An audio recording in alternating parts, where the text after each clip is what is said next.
Coming through.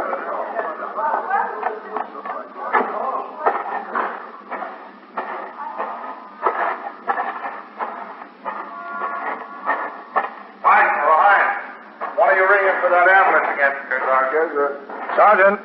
Hello, Captain.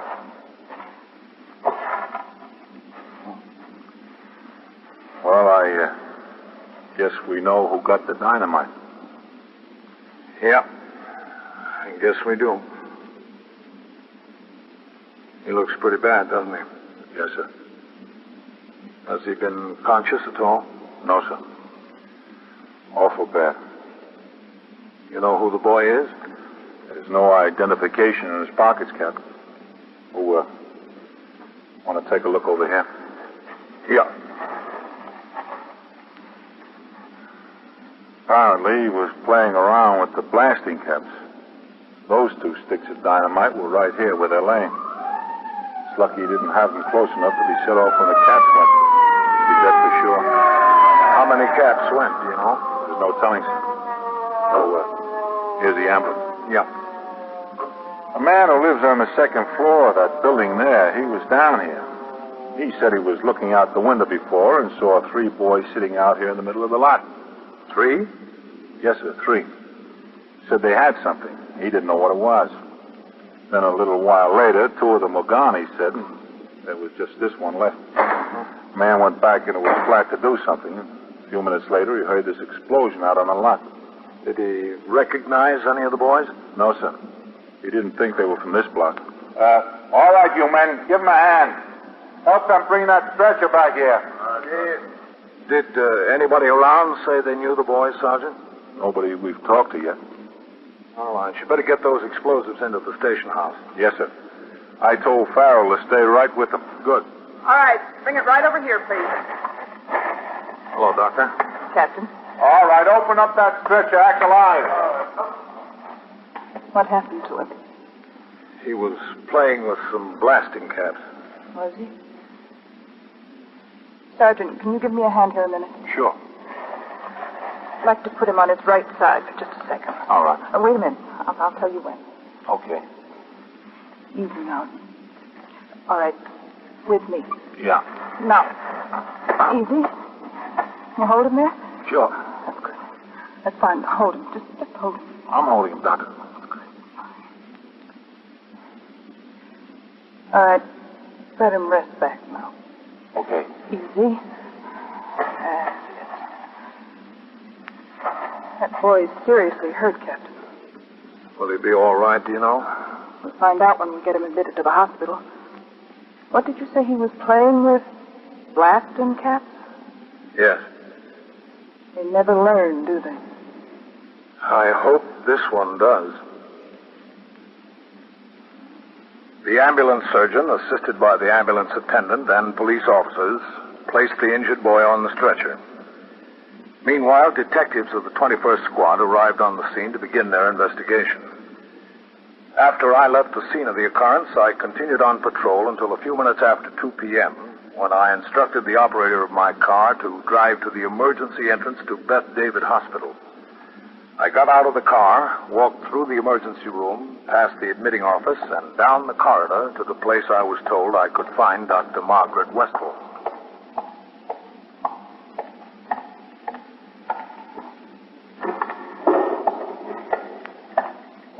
Hello, Doctor. Captain, How's the boy?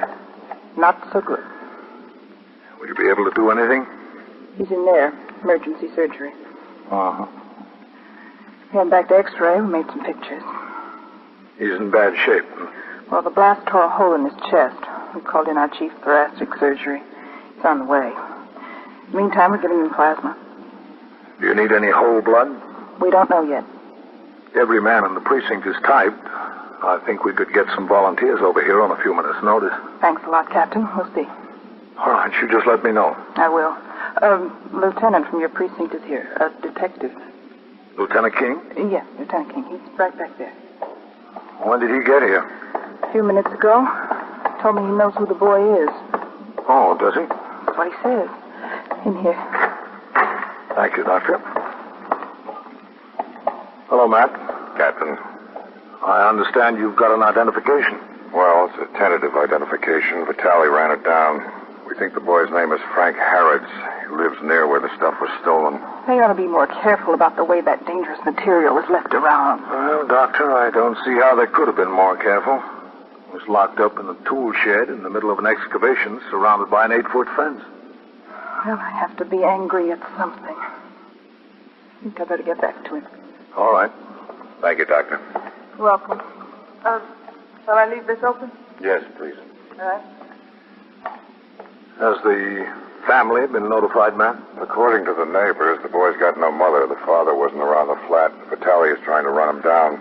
Are you sure that's the boy? Sure as we can be at the moment. The doctor got me these clothes he was wearing. If Vitale brings the father down, he can look at the clothes first. What about the other 9 sticks of dynamite and the rest of the blasting caps? We're trying to locate them. A neighbor over where the boy got hurt said there were 2 others with him earlier. Did you get a line on them? Well, we know that they were up to this boy's flat this morning while the father was there.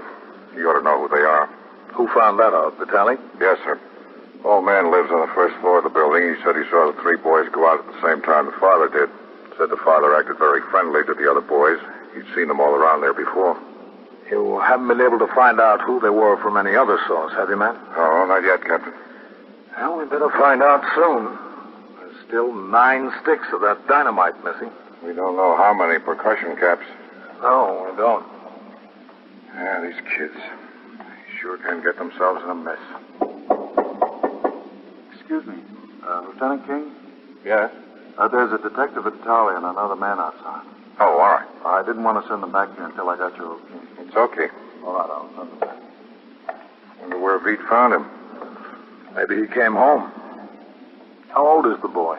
You know for sure? Oh, not for sure. I think about 14. That's what the neighbors say.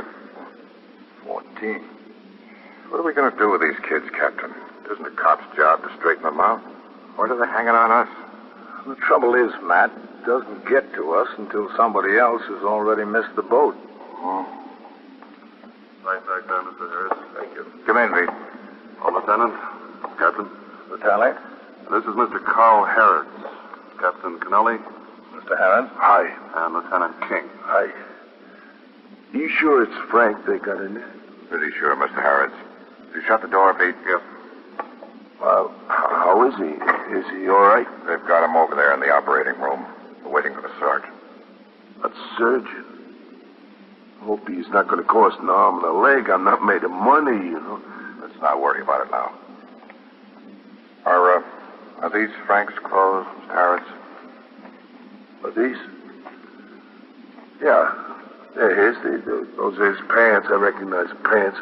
Listen, who is this surgeon, anyway? What is he going to operate for? The detective Vitale told you what happened, didn't he? I told him, Lieutenant, yes. Those caps exploded against his chest. It's a chest surgeon that's coming. Oh. That's pretty bad, huh? Yes. Well, how bad is it, Lieutenant? How bad, Captain? Bad enough. Harrods, you know where Frank got hold of that stuff? No, the detective told me he broke into a construction shack. That's right. Well, what kind of proof he got? He got no proof that he broke into anything. Nobody saw him. The stuff he stole blew up and almost killed him. That's proof enough, isn't it? For you, maybe, not for me. Mr. Harrods, do you think you ought to notify Frank's mother? How can I notify her? I don't know where she is. Ran off 3 years ago, left me holding the sack with the kid. He's your boy, isn't he? Yes, sir. He's my boy, but I got to work for a living. I got no time to raise him. That should have been his mother's job. You don't know where to find her? No, sir. You ever hear anything from her? Kidding. Listen, give it to me straight now. Now, how is he? He's not good. Not good, no. Who were the 2 boys he was with this morning? Why do you want to know that? There's still 9 sticks of dynamite missing and probably most of the blasting caps. Who were they? How should I know who they are?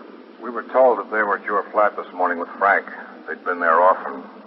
You know them all. Oh, now, look, I'm not turning in any kids. If you want them, go and find them. Mr. Harrods, the same thing's liable to happen to them as happened to Frank. That's not my worry. Supposing it happened to one of them and Frank was running around with explosives, you'd want it cleared up fast, wouldn't you? I don't know. Have all kids all down at court? I'd take the chance on Frank handling himself okay. He sure handled himself fine, didn't he? Now, look, find out for yourself. I don't want to get involved in this any more than I am already. Now, wait a minute, Mr. Harrods. It's not just those other two boys that are involved. They're liable to try something with that stuff. They're liable to hurt some other people. Now, who are they and where can we find them? Go find them yourself. It's not my responsibility. Isn't it? You just think it is. It isn't. You can't make it mine. Come in. I'm not going to let you. Excuse me. Captain, can I see you out here a minute? Yes, sure. You can't make this my responsibility. Yes, Doctor? Is that the boy's father? Yes. I've got bad news, Captain. The boy died. Oh. The whole thoracic cavity was badly damaged. Both lungs, the heart. He was hemorrhaging. There really wasn't much that could have been done. No. Not after he stole the explosives. What's the father's name? Harrods. Carl Harrods. Well... Look, Doctor, this is a police case. We can notify him. No. No, thank you, Captain. I won't accomplish anything. Won't accomplish anything except to get Frank in bad with his friends when he gets out of here. There's one thing I don't want to do with my kid. That's peg him as a rat. Rat on his friends. You know? Mr. Harrods, this is Dr. Weston. That's all I got to say, Captain. Doctor who? Dr. Weston. Oh, very pleased to meet you. Are you the one who's been taking care of Frank? Yes. Well, listen, what is all this about a surgeon being called in? I don't want any surgeon called in unless I'm consulted first. If he needs to be operated, all right. But I want to have the privilege, of talking it over first. He doesn't need the surgeon, Mr. Harris. Well, that's very good to hear. That's... Wait a minute. Listen, he didn't die. Yes, he did, Mr. Harris. 5 minutes ago. I'm sorry. Yeah. Here. Better sit down, Mr. Harris. That's all right. I'm all right. You'd better. Okay. Hurt? Yeah, I knew he was hurt bad, but I didn't think kids died. I didn't think it. He's 14 years old. 14. Why don't you gentlemen wait outside? No, don't go. I'll... No, don't go. I want to give them the names of the other boys. I want to give them to you. I'm sorry. I'll be all right. I'll be all right in a minute here. We'll wait outside. You better, yes. Go on. No, don't go away. I want to talk to you. We'll be right outside. Yeah. I was wrong about him. I thought he was pretty hard. He was, man. I just wish it hadn't taken so much to soften him up. 21st Precinct, Sergeant Waters. Shooting where? Talking to the phone, will you? Where's the shooting? Lexington and what? And so it goes, around the clock, through the week, every day, every year. A police precinct in the city of New York is a flesh and blood merry-go-round. Anyone can catch the brass ring, or the brass ring can catch anyone. 21st Precinct transcribed a factual account of the way the police work in the world's largest city is presented with the official cooperation of the Patrolmen's Benevolent Association, an organization of more than 20,000 members of the Police Department, City of New York. Everett Sloan in the role of Captain Kennelly, Ken Lynch as Lieutenant King, Harold Stone as Sergeant Waters. Featured in tonight's cast were Elaine Rost, Bill Smith, Lynn Cook, Sandus Ortega, and Bill Zucker. Written and directed by Stanley Niss. Produced for CBS Radio by John Ives. George Bryan speaking.